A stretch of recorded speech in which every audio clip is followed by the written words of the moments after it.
How to unblock a blocked number on iPhone. To get started, first of all go ahead and open up the Settings application on your phone.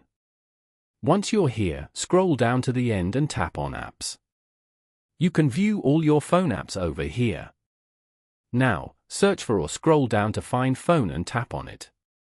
You are now in the Phone Settings page. On this page, scroll down and go to Blocked Contacts.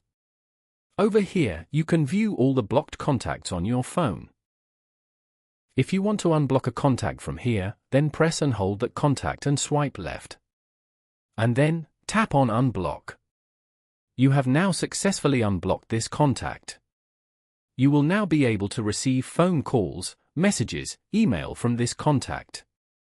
Following these steps, you can easily unblock a blocked number on iPhone. Thank you for watching.